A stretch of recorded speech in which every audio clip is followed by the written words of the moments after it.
Torino TS 1971. Hacia el año 1970, Renault presenta en sociedad el nuevo Torino. Era el restyling de lo que era la mítica Torino 380. Cambiaba el frontal, cambiaban las luces traseras, el interior tenía un cambio importante, el auto seguía en su línea ascendente,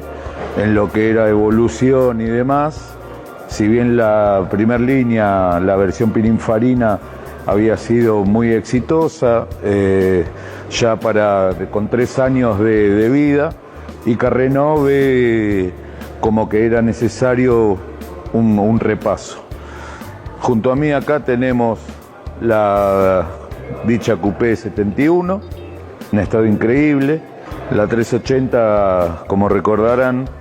venía con la parte central unida, digamos, como que el guardabarro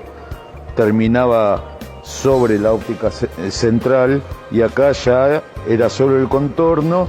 y el centro tenía en el fondo una especie de panal de abeja, parrilla de nuevo diseño, el centro trapezoidal con el emblema clásico de Torino. Todo lo que es ópticas sigue todo con la línea Civier Francia, es decir, todo de primerísima calidad. Cambia lo que es el tema de la iluminación de giro y de posición, pasa a tener un plafón más pequeño y por consiguiente cambia el alojamiento de la hoja del paragolpe para con el faro. Como ven acá ahora tiene una cavidad, es decir, detalles menores, pero que se llegaban a hacer notar.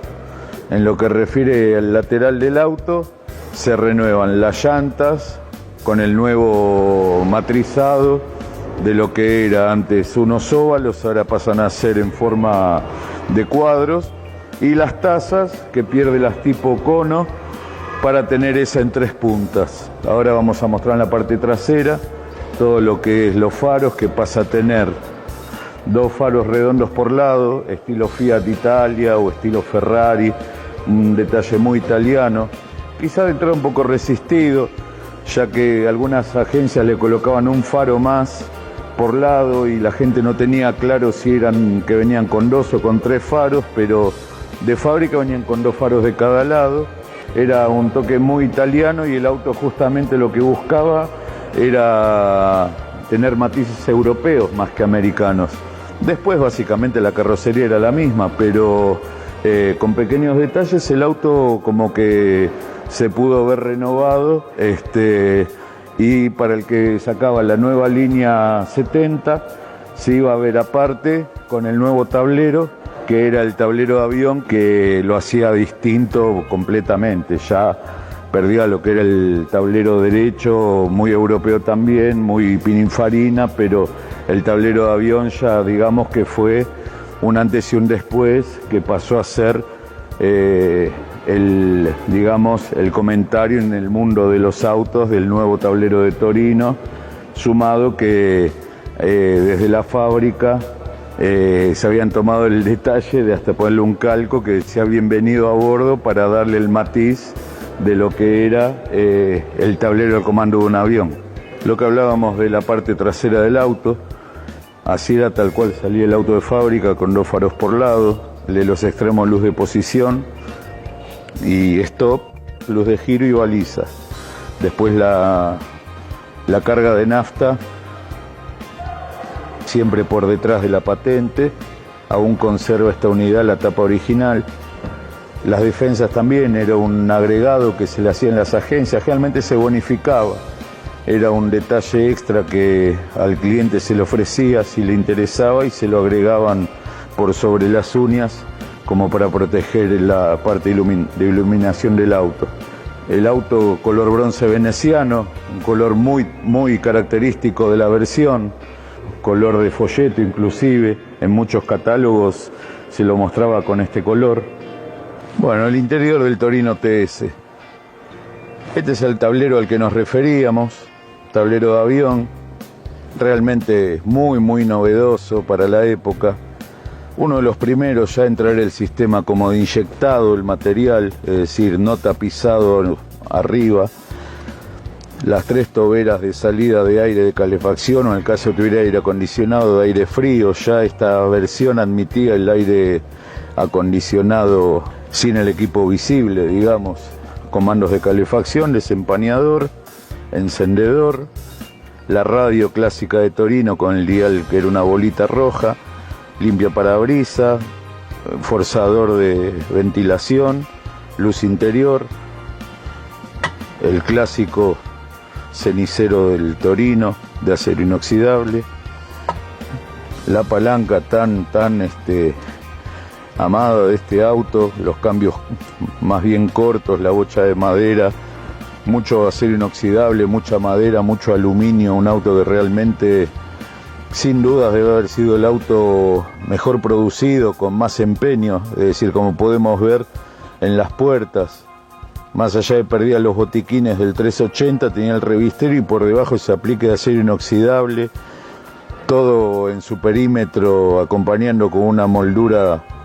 cromada de acero. Eso es indudablemente costo, es decir, como se puede ver en el contorno del tapizado,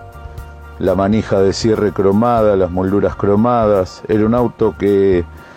estando con las puertas cerradas, no se veía el color del auto, ya que venía completamente tapizado en su interior, desde los lomos de las puertas, desde la bajada de los parantes, el instrumental de siempre del Torino, con sus 6 agujas, ya sea temperatura, voltímetro, presión de aceite, cantidad de combustible en el tanque, tacómetro,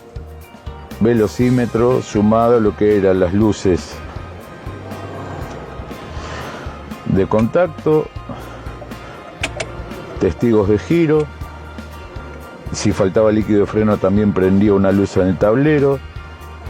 la guiñada de luz alta, reóstato de intensidad de iluminación. Es un auto que cubría todos los detalles, se puede decir era de lo más completos que tenía nuestra industria. En la parte inferior tenemos el lavaparabrisas, que con un motor eléctrico obviamente no lo impulso ahora para no mojar el vidrio. Todo eléctrico, el cambio de luces en el pie, el botón clásico que se usaba mucho en los autos americanos. Después en la palanca de giro tenía lo que era la luz de giro y la guiñada, cosa que en otros autos no estaba disponible. Bocina más que bien ubicadas, volante clásico de madera, un diseño prácticamente que va a ser recordado por siempre, el volante del Torino, consola completamente tapizada, cenicero para los pasajeros que ocupaban las plazas traseras, el techo del tapizado, que históricamente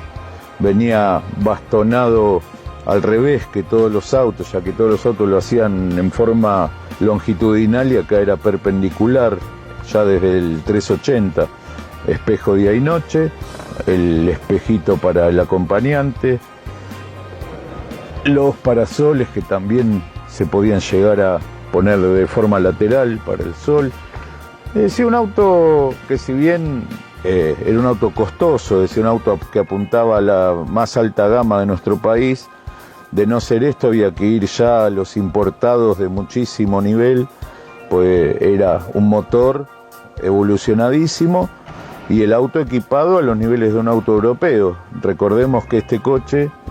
traía tren delantero independiente de suspensión y atrás traía el sistema de suspensión tipo Alfa Romeo. Es decir, un auto que a lo que era la media de la oferta de las otras marcas estaba muy por arriba de lo que ofrecían sus competidores. El recordado motor Tornado, 6 cilindros, 3.800 centímetros cúbicos, desempeñaba casi unos 160 caballos. Torino, a medida que iba evolucionando, se iba mejorando lo que era la relación de compresión, es decir, siempre se trataba de ir mejorando lo que era la performance del auto y también ir obviando los recordados temas de los primeros motores Tornado, de los árboles de leva. Es decir, era un motor que la parte de ingeniería y carrenón no paraba de trabajar encima de él como para irlo mejorando permanentemente, más allá que de lo que era el primer Tornado, ya el aquí presente ya era un motor bastante más evolucionado y de mucha más confiabilidad. Carburador Carter de doble boca. En este caso el auto no dispone dirección hidráulica ni aire acondicionado. Para el momento del auto no existían las gomas radiales como ahora, eran las gomas textiles, que quizá la dirección no se ponía tan pesada, pero el auto en sí, basta con ver hoy el vano motor del auto y uno se da cuenta que era un auto muy moderno para la época, con su árbol de levas a la cabeza, su cadena de distribución, al tener las válvulas de ambos lados de la cámara de combustión, podía tener los múltiples de un lado y del otro, y no como el resto de los motores americanos, que los múltiples tenían que ir de un solo lado. Un auto realmente de avanzada para la época, sumados los éxitos a nivel competición que fue teniendo a lo largo del tiempo. Recordemos lo que era la recordada competencia del año 69 de Nürburgring, después en el turismo carretera, que después fue como que desde los reglamentos lo penalizaron porque desgraciadamente estaba muy por sobre el resto de los competidores y medio que iba a correr solo el auto, pero para los que tuvieron oportunidad de ser propietario de un Torino en su época recordarán el nivel de auto que tenían, y es más, hoy es un auto ícono de los más cotizados quizás que se puede llegar a pagar dentro de lo que son los autos clásicos contemporáneos, por el hecho de que era un auto terriblemente fino y, como decíamos anteriormente, quizás el mejor concebido de todas las marcas. El baúl del Torino nunca fue su fuerte, digamos, el tema de la capacidad del baúl. No era un auto concebido, digamos, para familias numerosas o para trasladar demasiado equipaje. Pero bueno, era un baúl que quizás estaba a tono de lo que era un baúl de un Falcon, ya que tenía el mismo tema de tener la rueda de auxilio dentro del mismo. El crique se almacenaba por sobre la rueda de auxilio. Si bien era un piso bastante plano, es decir, la cubierta le restaba bastante lugar para el almacenamiento de equipaje. Pero el auto, insisto, era un auto que quizás estaba más pensado para una pareja y uno o dos chicos pequeños que para una familia grande. Después, como vemos, la llave de ruedas iba alojada sobre la tapa de baúl, sobre unos clips de acero. El auto en sí, en este aspecto, un auto sencillo. Acá todo el esmero se había puesto en lo que era la habitabilidad del auto, el confort de marcha y la performance. Su fuerte estaba en las rutas, su fuerte estaba en aquella persona que disfrutaba el placer de manejar un auto de estos, por decir de alguna manera, de gran turismo.